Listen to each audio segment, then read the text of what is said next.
I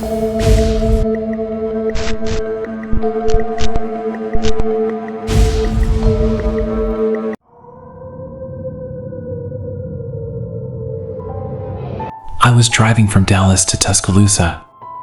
I left at midnight and drove straight through the night with 2 friends passed out, sleeping. It was probably 4 a.m. and I had a quarter tank of gas, which translates to about 100 miles. I saw that the nearest town was about 90 miles away, so I was pretty worried about making it. Before I reached that town, I came across a tiny town that wasn't on the map. It had a few houses, a gas station, a convenience store, and that was about it. I walked into the gas station and handed the guy $50 so I could fill up. He was a really tall, skinny black guy, like skin wrapped around bones level skinny, probably at least 6 feet 5 inches. He had this eerie look about him.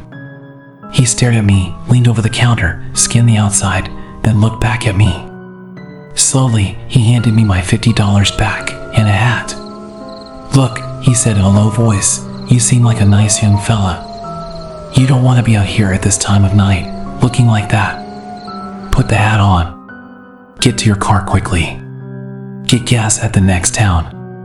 From the way he said it and how he pointed, I think looking like that referred to being white, but I'm not positive. I was super confused and just said, "I don't have enough gas to get there, that's why I'm here." I didn't even know this place existed. He responded, "It doesn't." Then, he slid a gas can toward me. "Here. There are 2 gallons left in this can. Just drive another 15 to 20 miles out and use those 2 gallons. But please, you need to move. Now." At that point, I stopped questioning him and left. On my return trip, it was daytime, so I wanted to stop back in and return the can with 2 gallons in it. But wouldn't you know it? I couldn't find the little town again. It's like it disappeared over the weekend. To this day, I refuse to stop in small towns that aren't on the map. I have no idea what the gas station employee was trying to save me from, but he pushed me out of there with urgency, gave me free gas just to get me gone. And I am so glad. I listened.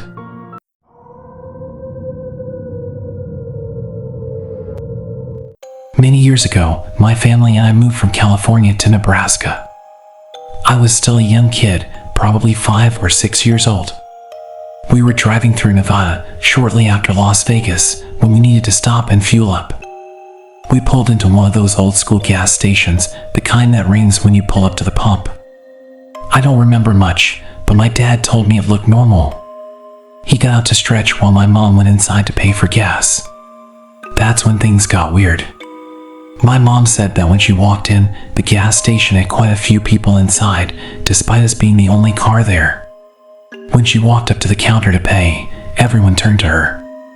And then, the lights went out. She ran outside in a panic.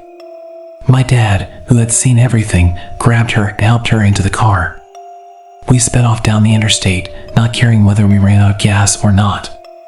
To this day, my mom says it's one of the scariest things she has ever experienced because she can't explain it. She has no idea what was going on in that gas station, and honestly, neither do I. But I know one thing. We never stopped at places like that again. And yes, we found a better gas station down the road and made it to Nebraska.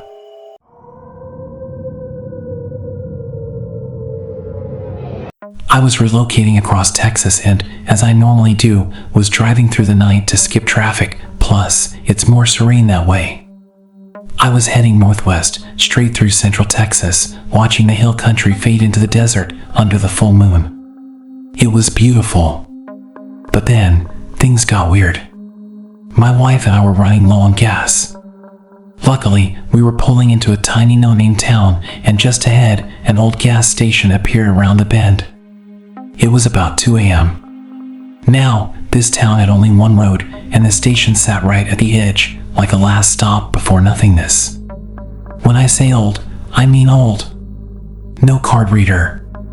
No prepay. Just a rusty pump with a manual lever. You flip the handle, and you can hear the pump inside struggling to pull gas from the reservoir. Even the tick reader was old school, nothing digital in sight. I had never seen a pump like that before. So, I walked inside to pay first. The store was almost pitch black. Only a single dim light flickered in the far back. For a second, I thought it was closed. It was barely brighter inside than it was out in the moonlight. And then, I realized I was alone. No customers. No workers. Just an old radio playing an upbeat piano tune. But something about that music felt off. As I moved closer to the sound, I heard shuffling. My stomach twisted. That deep, primal fear kicked in, the kind where your body knows something is wrong before your brain does. I turned the corner, and there he was. A young man, standing beside a huge radio, dancing, but not normal dancing. His hands were moving up and down his body, caressing himself.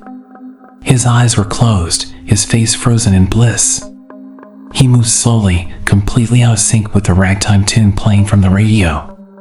It was wrong. I couldn't move. I couldn't speak. I just stood there, paralyzed. Finally, I forced myself to say, "Excuse me. I just need some gas." Nothing. He kept dancing. I cleared my throat, spoke a little louder. This time, he stopped. His eyes opened, and he looked right at me, but not like a normal person. No, he looked at me like I was food, like a perfectly cooked steak right in front of him.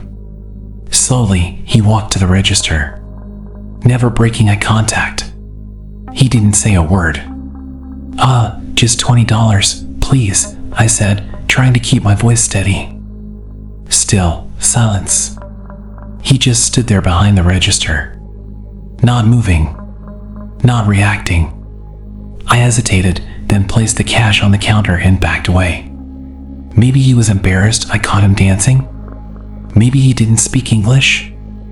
I hurried outside, filled the tank, and told my wife about the weird-ass scene inside. The whole time, I kept looking over my shoulder, expecting him to follow me. But when I turned back toward the store, he was still there, standing behind the counter, motionless. And my money? It was still sitting in front of him.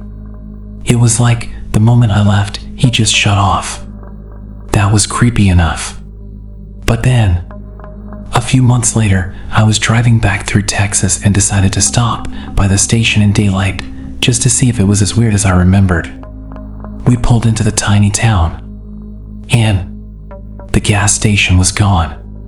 Not closed, not abandoned, gone. The entire lot where it once stood was just grass. No rubble, no broken pump, no lights, nothing. Like it had never been there at all. Like it had never existed. To this day, I still get chills thinking about it.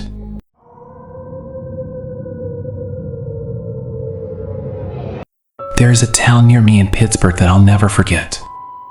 I first read about it on creepiest Google Map places.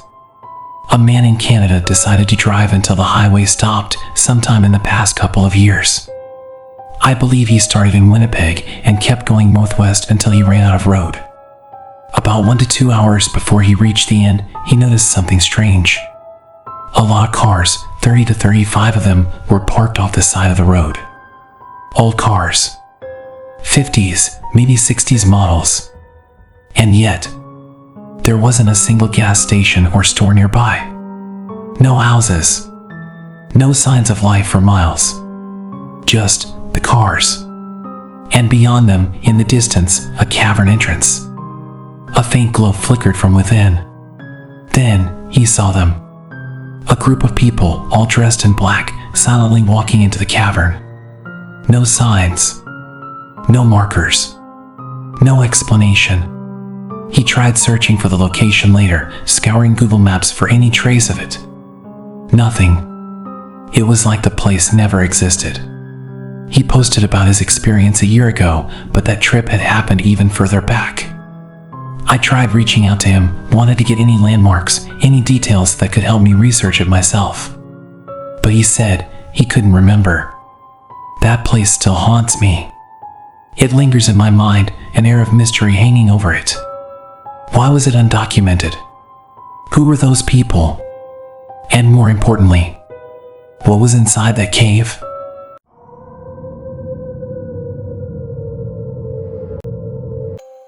I'm a little late to the party now, but near where I live, there's a small town called Ridgeview Park. My friend had been talking to a new girl and we were scoping out where she lived so he wouldn't get lost on his upcoming date when we took a wrong turn. At first, the road dipped slightly, then it rose sharply. We crossed a set of train tracks and suddenly a fence loomed ahead. It was at least 20 feet tall, made from thick wooden pillars the size of telephone poles. There was a gate. It was open. So, we drove in. Once inside, the road went in a single loop through the whole complex. It was just wide enough for one car. One way in, one way out. In the center sat a large church, towering over the rest of the town. The houses surrounding it were all identical, square, two-story homes painted in bright, unnatural colors. To one side, we saw a drained community pool, grass growing wild in the empty basin. Then, at the very back of the loop, we saw them. Rows upon rows of garage doors, 50 to 70 of them, all lined up side by side.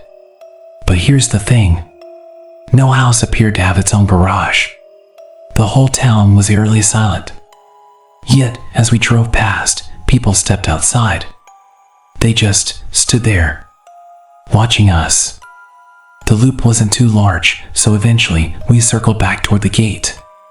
But as we did, some of the residents walked closer, still watching. We left as quickly as we could. Later, we tried to look it up. Their website is password protected. Their Facebook page is private. The only visible information? It claimed to be a summer community, originally a Methodist camp, still holding religious services. They only sell homes to members of the family. Something about that place just feels off. Every year, we try to drive through when the gate is open. And every year, it's just as unnerving as the first time.